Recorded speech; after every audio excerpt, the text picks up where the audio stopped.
Penn State and Matt Campbell are starting to build some serious momentum on the recruiting trail.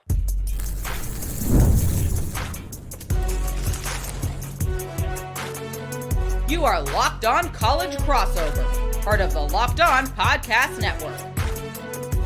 Your team every day. That is right. It is a Locked On crossover to talk about Penn State football and Penn State football recruiting. My name is Zach Seyko, and I am the host of Locked On Nittany Lions. He is Brian Smith, our transfer portal expert, recruiting expert here with the Locked On Podcast Network. Today's show is brought to you by FanDuel. FanDuel is officially in playoff mode every game day during the NFL playoffs. FanDuel is giving customers even more ways to get in on the action. Visit FanDuel.com to get started. We're going to talk about something outside of Penn State with Duke suing Darian Mensah, their former quarterback. Maybe they get him back like Damon Williams, but that does impact Penn State. Brian's going to share what Penn State fans should know about that situation, how it can impact the Nittany Lions. We're going to also go over Matt Campbell as a recruiter. He is now in the spotlight. It's different at Iowa State. It's different in the Big 12, but now you are representing one of the premier programs in all of college football. How is Matt Campbell going to conduct himself as a recruiter? Well, it seems like he's doing all the right things at the moment, Brian, because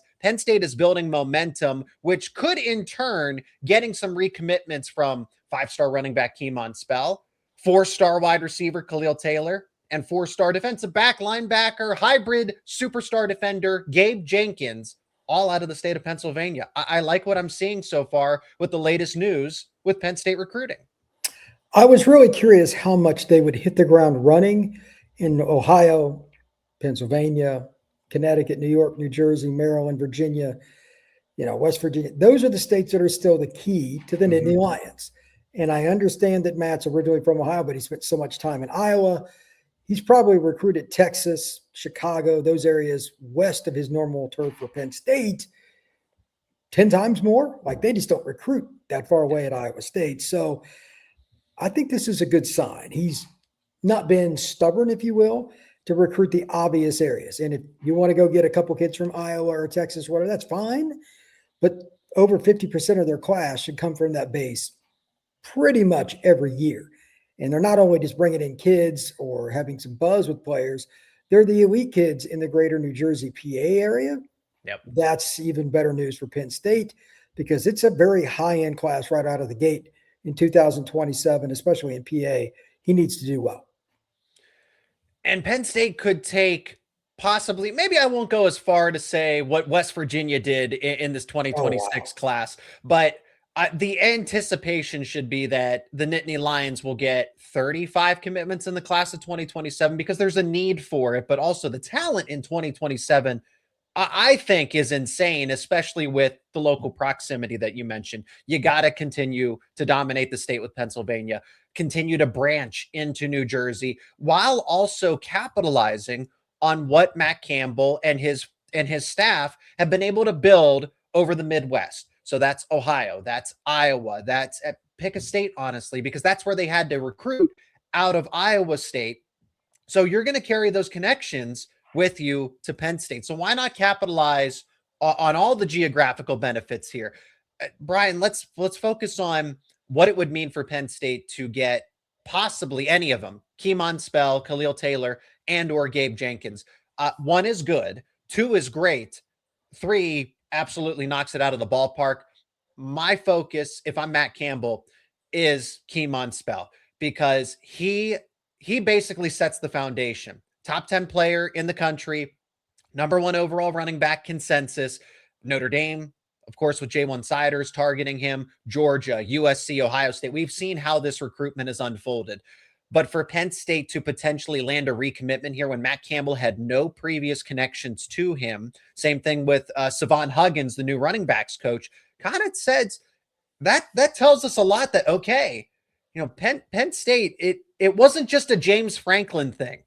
This is a situation where Penn State, the program, it's no surprise to me, but it kind of shatters any narratives that, Penn State is an afterthought when it comes to one of the premier schools in the country. Because if Kemon Spell is going to commit to Matt Campbell right out of the gate like this, it sets a nice precedent here moving forward.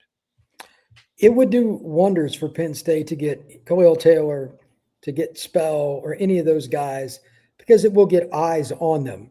Yes. Hopefully for Penn State's sake, Hiller and some of the other in-state players, defensive linemen, offensive linemen too. I don't know which player will be first. And for the record, I think Kemon's recruitment goes to signing day regardless of who he's committed to. Yes. But you'd rather have him committed than not. And the fact that he's mentioning Penn State early under the Matt Campbell regime is also a sign that, hey, like they acknowledge they have to try to keep the best players in the Keystone State nearby. They cannot allow as many players to leave as what was at least originally thought because, the whole coaching transition. But now it kind of looks like they're going to be in the mix for all of them. I'm not saying I expect Penn State to get them, but if you go to any Penn State message board, any Penn State Fight Rivals or 24/7, whatever you want, it's going to be the same thing. You're going to see all these kids visiting, all these kids talking about it, Battle Miami, et cetera. There were recruits that were mentioning Penn State. This is a good sign for the Nittany Lions. And it's actually not just Kemon Spell, this cluster of prospects, right? Spell, Taylor, Jenkins. And you and I have talked about, okay, these aren't just, okay, they have potential. These guys are, high, they're really high-end prospects, right? Or that they have a ton of upside. They just need to develop. Kemon Spell is an instant contributor, okay? And that's not groundbreaking, earth-shattering when he is a top 10 player in the nation. I'd say the same thing for Khalil Taylor. Gabe Jenkins, I haven't seen enough of his film in comparison to Taylor and Spell, but I would argue that, hey, this guy could play sooner rather than later. They're all three visiting. Somebody else that's visiting out of the class of 2027 that we've mentioned a time is Matthew Gregory. Like I said, it's elite prospect after elite prospect that are all in the state of Pennsylvania. Matt Campbell would essentially right all of the wrongs for the past two recruiting cycles for Penn State. And it's not to directly jab at James Franklin, but let's not pretend like Notre Dame and Michigan and Ohio State basically came into Penn State's territory, took whichever prospects they wanted, and Penn State really couldn't do anything about it. If Matt Campbell can at least get 2 out of these 4, maybe even more, it rights all of the wrongs of the past couple recruiting cycles that Penn State had to endure. That also sets a trend for the future. If you don't hit the ground running, not saying that it can't be rectified, but Penn State would have the wrong vision sent out to their fans, to their boosters, NIL boosters, I might add. So yes, this is an important class from that perspective as well. If they do have a top 5 class, which I think your number around 35, like conservatively 31, 32, I think is a number that we should look at for this class. It'd be hard not to have a top 5 class with the kind of players that the Nittany Lions recruit. But if they're outside the top 5, I will be surprised. And this starts, PA, New Jersey area in particular, is going to be a major reason why. Terry Smith deserves a lot of credit here because those connections, while they went dull for a little bit, they weren't completely severed. That is where Terry Smith deserves a lot of credit for helping bridge from Jay. And I've said that from the beginning, that Terry Smith, above all else, should deserve a lot of credit for not only getting Penn State back to, hey, 6-6, did a phenomenal job as the interim, but also the bridge of building between each era, the end of the James Franklin era into the Matt Campbell era. And it's because of that ongoing communication that Penn State's even in a position like this. And then Matt Campbell now has taken the baton and he's run with it. But still, work is cut out for them. It is not a guarantee that they get any of these prospects, but the fact that they're strongly in the mix, visits are being set up, and they're being vocal about it, I think is extremely telling. Right? Kemon Spell and Khalil Taylor, very active on social media with their discourse around this. And then other prospects will follow. Oh, if the top 10 player in the nation is going to go visit Penn State, maybe I should consider going and visiting Penn State. That is half the battle after all. Now, Matt Campbell as a recruiter, I think he's going to do very well, but is it going to be an uphill battle initially because he's never been in this situation? Brian, we're going to get your perspective of how Matt Campbell can use what worked well at Iowa State while figuring out what's going to work better in Happy Valley. That is all coming up next here on this Locked On Crossover. And this episode is brought to you by FanDuel. The NFL playoffs are here, and FanDuel is giving all customers even more ways to get in on the action every single game day of the playoffs. Because right now, every NFL game day, FanDuel users get a profit boost waiting for them in the app. And here's what you're going to love about it. You get to use the profit boost on bets you already feel good about. You can ride with the favorite when you think a team controls the matchup. You can take a shot on an underdog if you feel like an upset's coming, or you can build a parlay around the players and moments you think decide the game. Then apply that profit boost and go after even bigger winnings. And when you win, FanDuel pays out instantly, which is perfect for playoff football. FanDuel is the best place to get into the action all playoff long. So visit FanDuel.com or the FanDuel app to get your playoff profit boosts every game day. And once again, thank you so much for making Locked On Nittany Lions and the Portal your first listen and watch every single day. And thank you for making the Locked On Podcast Network the #1 sports podcast network out there. If you haven't already, go check out the all-new Everydayer Club. What is the Everydayer Club? You will get access to ad-free audio feeds for Locked On Nittany Lions and Locked On the Portal, compatible with Apple, Spotify, and every other major podcasting app. You will also get an invite to a members-only Locked On Everydayer Club Discord server, which includes a group chat just for listeners of this show. You can tap the link down in the show notes to learn more and sign up for the all-new Everydayer Club. Still to come on this episode, we're also going to talk about Duke, Darian Mensah, and how it actually impacts Penn State and college football overall. College football is just broken, but this is potentially going to set a nasty precedent. We already saw what happened with Damon Williams. So will it work out again in favor of the institution? But back to Penn State recruiting and Matt Campbell. Stephen Wertel, who was a starting long snapper for the Iowa State Cyclones, was a really good one and actually made it to the NFL. He was on a few NFL rosters.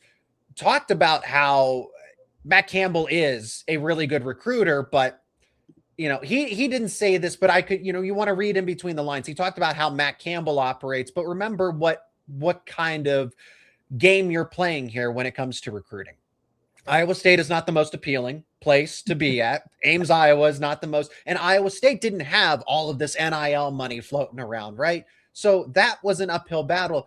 But I think between what Matt Campbell was able to do in conjunction with his coaching staff, particularly Derek Hoosier, who is now the general manager, to be able to evaluate, draft the contracts, understand the ins and outs of NIL because they had to do it. They didn't have a department for it. Now Penn State has all of those things, so you can focus on the message and being able to connect with the players that you're trying to recruit. Finding that middle ground with the GM and the head coach, the AD, the president, the overall vision is not easy. Won't go into a lot of details, but there are a few schools that right now, let's just say things haven't been what fans might think. That's all right. And when that happens, things usually go south in this very important category, Zach. You know what it's called? The win-loss record. That's a rather important one. Look, if the GM is not the guy for a particular school, especially at that time, and the people in the recruiting office and the staff, everybody's going to have arguments about this player should be ranked higher. That stuff happens all the time.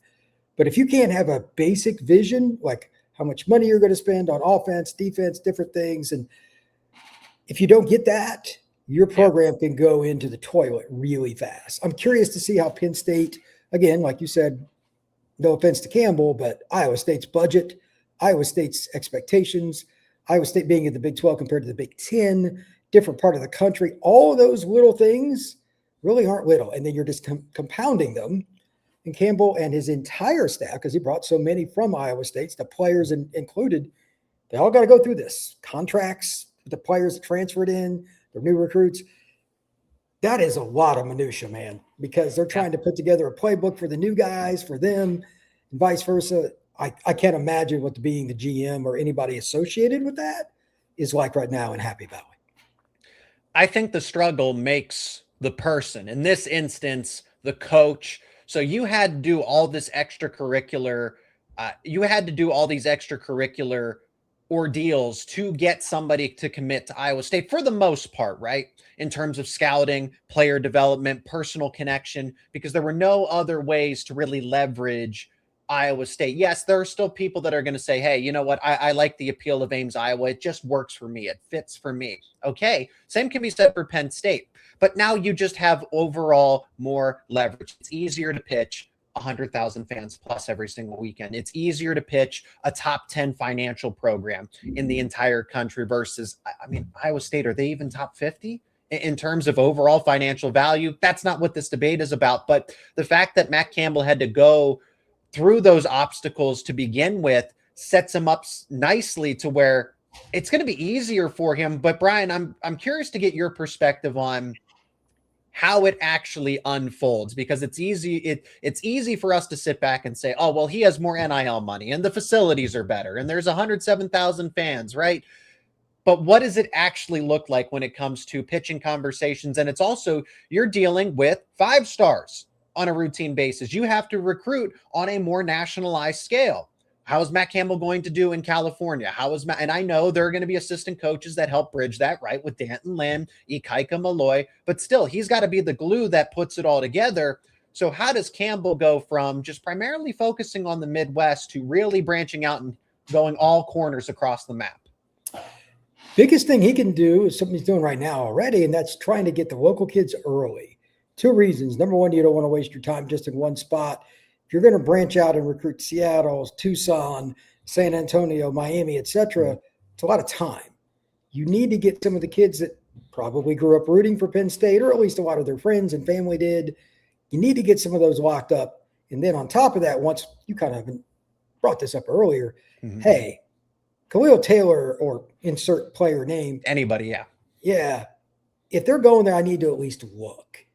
Then that makes it a little easier for a kid that's not as familiar, a kid from Houston or a kid from Chicago, etc.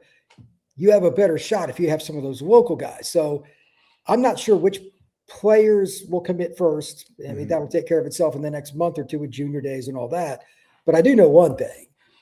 There's going to be a couple guys on the staff, whoever they end up being, they're going to be the keys to the national side of this, because Penn State will probably still get 60% of their class from the base. But if they're going to have consistent top 10 classes and move it up a notch, they're going to have to win battles outside the East that they're not used to doing. But this is the one advantage that these guys, like, they have Texas ties. They recruited Florida hard. They're going to have a little bit more of an advantage in Illinois, Iowa, Nebraska, states that, quite honestly, Penn State doesn't normally recruit. This could work out in the long run really well, because you're eventually going to assimilate to the East. But now what do you bring from outside the normal perspective? Penn State might hit some home runs there that they just wouldn't have otherwise. Well, and I think that's going to be initially a concern for most Penn State fans, that the DC, Maryland, Virginia area, is that going to take a hit? There's a lot of talent there. They can't just recruit the Midwest. And I say, regardless of where the player is from, you recruit who is going to fit your program the best. It doesn't matter if they're in Maryland. It doesn't matter if they're in Iowa. It doesn't matter if they're in Texas. The player actually has to fit the vision of what Matt Campbell and company are trying to do. Brian, as we wrap up this segment, before we pivot to Duke and the cluster, the mess that's going on there with Darian Mensah, what is your biggest concern with Matt Campbell and the staff now that they are at Penn State? Because we've talked about a lot of positives, but what's something that could maybe hurt them in the long run if they don't get it figured out sooner rather than later? They've got to be ready to get into the dirty of recruiting and like just the negative and I'll just say it, especially with the portal. If you're not cheating, you're not trying. If you're not trying to get players off of the right, like if they don't, they have no chance. None. And I know no Penn State fan wants to hear that, but the amount of portal cheating, like drawing guys off other rosters, is insane. I work with Coastline Stars as part of the Battle 7-on-7. Look, I talk to kids like the elite players. Coastline's got tremendous players. Yes, they do. And we were just at the Battle Mansion and all that stuff down in South Florida. Like talking to the different people, Andrew Ivins and Jock Garcia Jr. and Chad Simmons and all these different people all the time. Portal and how things flip all of a sudden. Like the Beavers kid from California gets out of the Oregon situation. Now he's flipped to Georgia. You don't think there was tampering with that? You know what I mean? Like Georgia doesn't recruit California in general, but they get the quarterback they wanted. They just took a kid from Oregon. You think that's 100% on the kid and his agent? I doubt that. That's not how it works, man. So, and I'm not saying that Penn State doesn't do that, but now they've got a chance here in the next year or so to really change their roster, especially with this upcoming freshman class. Best way to win a title is to have a massive senior class. Look at Indiana. They had a bunch of 22 to 24-year-olds. It's just true. That's how you win. They'll probably fall off a little bit next year because they're not going to have Mendoza, but they're going to try to stay older because they're not going to get the 5-star recruits as often. And Penn State's going to get a few more of those, but it's still the way to go. You got to be careful on how you do it, but you've got to get some kids to come to your school that maybe it's some other roster place. Maybe it's even Ohio State or something because they're going to come after your guys. Miami's going to come after your guys. Texas A&M is going to come after your guys. If you're not doing it too, you have no chance. Matt Campbell, I know this for a fact, talking to former players, people that are eager for Matt Campbell to take over at Penn State, that he is a stand-up guy. He's a man of integrity. He's straightforward. That is how he's going to recruit. But like you said, you might have to kind of blur some of the rules here because then you're going to get pushed over and get left behind if you don't play the game. Hate the game, not the player. So we'll see how that all unfolds in the future. Something that's unfolding in the future. It's gonna impact college football. We thought it would with Kemon Williams in Washington, but rules were enforced, and now he's back. Darian Mensah going to Miami of Florida. Duke is suing to try to keep him. I feel like it's still a mess one way or another. We're going to talk about it next here on this Locked On crossover.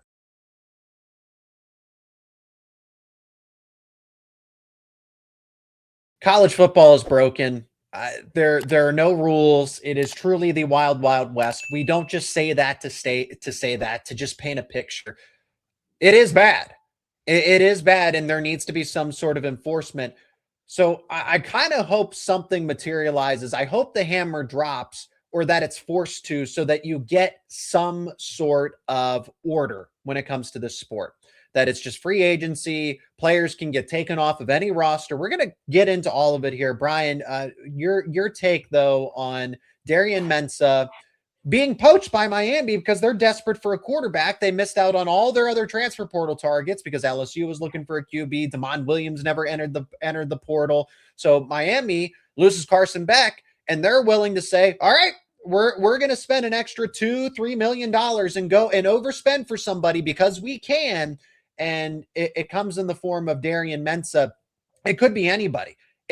I think people are glossing over this and dismissing it because, oh, well, it's Duke. Duke's not really a football school, so it is what it is. But it could happen to your school. It almost happened with Kemon Williams in Washington with LSU, and Miami wanted to get in that recruitment as well. So now it's settled on Darian Mensah, where Duke is suing to prevent this, but I feel like the damage is already done at this point. Yeah, to a certain degree, but it's worse if it's allowed. And I'm not trying to be a lawyer here. Lord only knows that's not my bag, nor do I have any desire to go to law school. But he has signed an agreement that is privileged to Duke. He's under contract through this next season. Basically, and Pete Thamel, if you want to go check out the specifics, I'm not going to steal Pete's thunder. He does a great job. It's pretty simple. He's not allowed to play for. He's not allowed to represent anybody in an NIL fashion or play at a jersey other than Duke next year. Under contract. Mm-hmm. Now, how does that work state to state? How does that work? How is the language specific? Because Pete's just going to give the cliff notes. It's what you do as a journalist. Well, I don't know. It depends on which lawyer gets up there on each side, and it depends on which judge. But if you look at the Kemon Williams case, that didn't end very well for LSU, or that's where he would be. We all know it. So how does this play out? I don't know. In Seattle, I thought it would kind of be a little bit easier for them to get away with it, but he didn't even really challenge it in court. He just went back to Washington, which, by the way, I'm very curious about the sidebar stories with him going back to that locker room. That's the other thing. If you're that's what I mean. You're trying to leave. You were attempting to leave, and then you come back and say, "I'm just kidding, guys. It was all a misunderstanding here. I wasn't trying to leave you guys high and dry to go make more money, go play at a perceived better school. You guys are great. Duke's great. It's not only the locker room; it's your relationship with the coaching staff. Yes. Manny Diaz, you burned all that trust. Here's the problem. Name somebody on Duke's roster, not named Darian. Oh no, I didn't know I was being quizzed. Oh no, that's what I mean. Like I don't have an answer. Pass. Yeah, exactly. They have no chance without him. This is the rock meets the hard place. Mm-hmm. You really think the next quarterback's in the same stratosphere as a future NFL quarterback? Because he is flat out a future NFL quarterback. He's very good. This is where we're at in terms of awkwardness. And to be clear, if you or anybody else think that Mensah was only tampered with by Miami, get out of Dodge. You know what I mean? Like Miami just happens to have the best offer. Yeah. Like I wouldn't be surprised if LSU did before they got Leavitt. I wouldn't be surprised if Arizona State did because Leavitt left there and it's just a bunch of musical chairs. Depends on which direction you're going. But somebody at the end is going to get left without one. And right now that school is Miami. But they've got as much money as anybody to spend because their booster group is ridiculous. Oh, they're insane. What's that? They're insane. Oh, yeah. They don't care. No, they do not. So the question is, will the Warriors make this work? Because I'm going to go ahead and say it before anybody asks. No, the NCAA is toothless. They're not going to do anything. They don't pathetic. Care. They're afraid of being sued for walking across the street for jaywalking. They are the most toothless, inept, pathetic organization in athletics. They're worse than the Olympic Committee, which is almost unfathomable. That it's debatable. It's a race for pathetic. So anyway, I'm curious to see how long this takes because the time matters too. There's still a few quarterbacks out there, this, that, and the other. But the longer this goes, the more Miami's kind of stuck in, okay, we're getting Mensah, we're just kind of stuck with our roster. And they're going to have a top 10 to 12 roster if you take the quarterback out of the equation. This could set a precedent. Yes. And finally, to this, I told you this before we went into this segment. If Miami gets left holding the bag, what's stopping them? Because again, the NCAA is, do you really think they're enforcing anything? There's no more spring transfer portal window, allegedly. What's to stop Miami or insert another school next year, year after? And screw you. We're going to get a kid because Miami got the Xavier Lucas kid transferred. He didn't go through the portal. He played the national title game. Yes. So at some point, there is just no shortcut here. You have to slap somebody and make an example of them. And I say slap, I'm talking about postseason ban or something. I'm not saying it has to be mine, but so many schools are cheating. I don't know how the NCAA would do it, honestly. It's the only leeway I would give them. But Miami doesn't care. And they're one of many that doesn't care. So I hate the NCAA, but I understand. The NCAA knows that the deck is not exactly stacked in their favor because I'm sure those conversations with the Big Ten and SEC about, well, if you don't let us do, and that's not just the Big Ten and the SEC, it's the Big Ten and the SEC and Miami of Florida or Texas Tech, right? That we will continue to do what we want to do. And if you don't like it, you can't do anything about it because we will take our product, we will take our business and go somewhere else. That's kind of, I think, the unwritten understanding here is that the NCAA does not exist without these football programs, just to name a few of them, but collectively overall, and then they go form that Big Ten SEC Super League, right? That everybody's been alluding to sooner rather than later. So here's the thing with Penn State, though, just to kind of bring it back to the Nittany Lions. Penn State fans, be fortunate. Feel fortunate, feel grateful that this isn't happening to Penn State.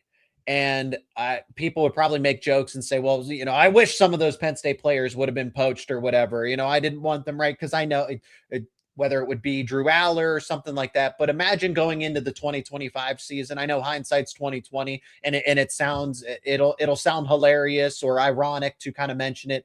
But what if Drew Aller got poached by somebody or Katron, like fan favorite Katron Allen, fan favorite Denai Dennis Sutton? Imagine if Texas Tech or Miami of Florida or USC before the season started or in the middle of the offseason said, we're going to double your NIL and push you into the transfer portal. I think Penn State fans should feel grateful that it's not happening to them. But the fact that Washington and Duke, this is serious. It's serious. It's not just it's not Appalachian State, right? It's not, but that's the thing though. That is happening there. That is happening there, but nobody cares because it's Appalachian State. Brand names, brother. Power is power. That's fact. So, That's where we're going to wrap things up on this Locked On crossover. I appreciate each and every one of you for checking out the show. Let us know your thoughts down in the comment section. And thank you to all of you for making the Locked On Podcast Network the #1 sports podcasting network out there. My name is Zach Seyko, host of Locked On Nittany Lions. He is Brian Smith, transfer portal recruiting expert here in the Locked On Podcast Network. Make sure you subscribe to both of our shows on YouTube and wherever you get your podcasts for daily conversations around the Nittany Lions and around all things recruiting with Brian. Hey, Brian, thank you so much for the time, the perspective, the insight as always, and can't wait to talk to you again very soon. Thank you very much. I look forward to it.